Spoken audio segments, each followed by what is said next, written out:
The reason I chose this topic is because to improve, increase, and grow your health and your fitness, well, you gotta start somewhere. So I'm going to share my top 4 tips with you and why and how they worked for me. I'm going to share my story of where I started and how I applied those tips. So my story starts about the time I turned 15. It's the summer I turned 15. And like any story, of course, we gotta understand a little bit of the background. So I was about 10 or 11, so just before I headed off to junior high, I had to take steroids for medical reasons for an entire year. And so, steroids are great for some medical reasons, such as asthma. That's not why I had to take them. And why I had to take them is a whole story in and of itself, and we can talk about that some other time. But, the use of steroids in some other instances, let's say in the sports industry, they use them illegally and for the reasons of packing on that muscle, right? Well, if you're not really active and doing things instead of packing on muscle, you're just going to pack on weight. So taking a steroid for a year, heading into junior high, I started packing on the weight. And it's not a great time in life to be putting on weight, but that's what happened. Add to that, I didn't play any sports in junior high, so that just continues to compound. And then I come from a family who on both sides struggle with their weight as well. So I'm gonna show you some pictures as this is me in junior high. I think this is 7th grade. This is me 8th grade, and I moved into 9th grade. Our 9th grade actually was part of our high school, so that was sort of a transition because our school actually went from 7th to 12th, so a little bit different than it is these days. But in my freshman year, right, I decided to play soccer, and I don't know why I thought that was a great idea since I hadn't been active at all through junior high.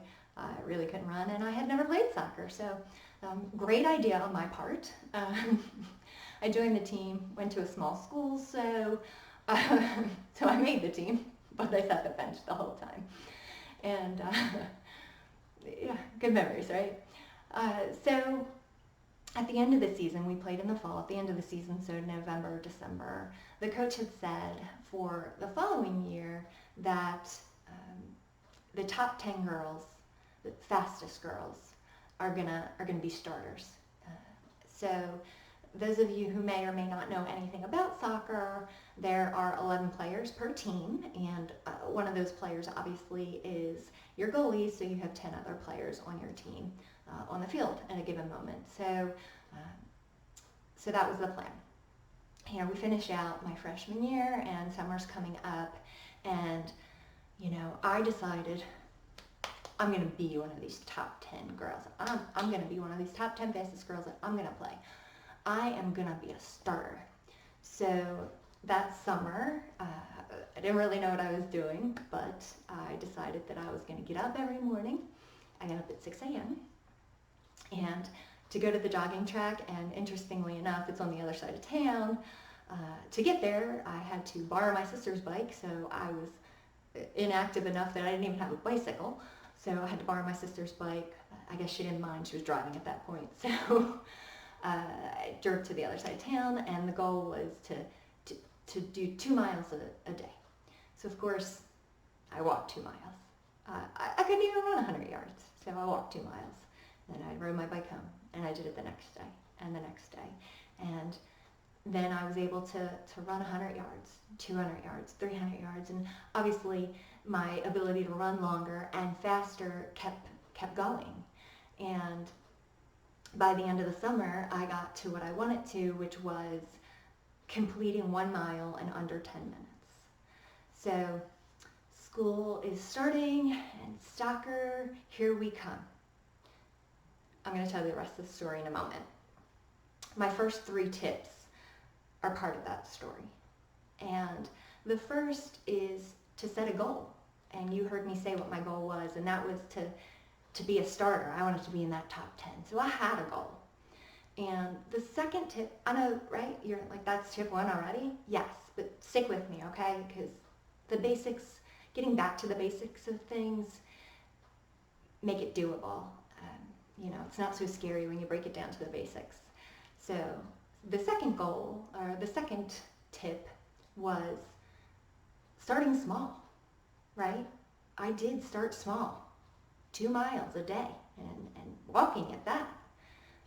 For a kid who's got all day open, 2 miles to walk is not too much to ask. So it was starting small. Tied to starting small are SMART goals.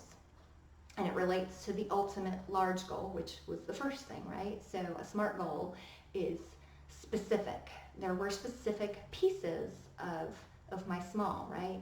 That was the 2 miles a day, and to make it to a mile in under 10 minutes. Okay, so it was specific. They are measurable. Measurable in the sense that I could improve my time and improve my speed throughout the summer. It's attainable. It was realistic. Those goals were realistic. Relevant. Were those specific tiny small goals relevant to my larger goal? Absolutely. I needed to be able to run, to be one of the fastest in order to be a starter. And they were time bound because I only had until the end of summer to accomplish them. So they were SMART goals. So started small, and they were tied to my overall goal. And the third was consistency, right? I got up every morning at 6 a.m. What 14-year-old does that? I don't know. It's a miracle in and of itself. But consistency is so key because you stay motivated. You just keep going. There's not going to be a change and an improvement if you're not continuing to do things. So those are the first 3 tips.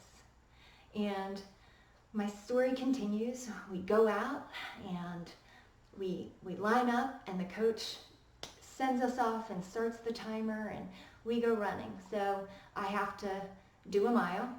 Again, I knew I had my mile under 10 minutes. And for those of you that run, please don't judge, because I know that a mile in 10 minutes doesn't sound like a lot to you. But for those of us who are not runners, that is huge, okay? Big deal. Big deal.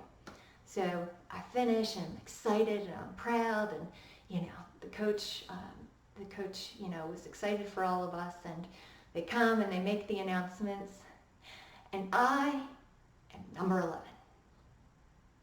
Yeah.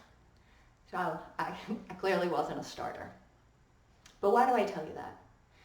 Well, because my 4th tip is to not be discouraged, okay? And kind of tied to that is write your goal in pencil, okay? My coach was proud of me. I was proud of me. I had accomplished so much. And, a few weeks into the season, maybe that girl was starting, but they took her out not long after, and I came off the bench and I was playing. So I was getting more play time, which, when I thought about it, that really was my ultimate goal, was to play and not sit the bench. So I was kind of able to adjust that goal, and I met it. Things might not happen the way we expect or the way we want, but what's awesome is we have a pencil and we have an eraser, and we can kind of adjust that goal because, life changes. So I don't want you to be discouraged, but you can look back at what the goal was and the way you started, and to see where you've got to and your consistency in it, So those are your 4 tips. Okay, we're going to go through them again. So it's to set a goal, and it's to start small, and use those SMART goals, because having this huge plan, I could have said, I'm going to do 2 miles a day, and I'm going to do all these drills, and I'm going to change my diet. I would have been overwhelmed, and then I wouldn't have been consistent, because I would have been like, heck, I can't keep up with this. And it was just to start small, to be consistent, and to not be discouraged with the outcome, but know that you can make changes to that ultimate goal, or see that things did work out even better than you planned. So I just want to encourage you to start somewhere. So I want to hear where you want to start. What is your plan? What is your goal? And how are you going to start? Action. Like a very short blurb at a low voice, a medium voice, and a high voice. Okay. We just want to get sound volumes up. That's Yeah. all. Like, because at the end of the day, shooting a video is not going to matter if nobody can hear you. Like that. You should do the whole video like that. I'm going to annoy myself. As close as I can to where the camera, because it might look normal. Well, that's what I mean, because looking at the camera is very awkward. Should I get a box of tissues, by the way? Is this going to be like a cry fest? No. Edge, you've joined Gym Rat Chat. Thanks for joining us for today's Gym Rat Chat. And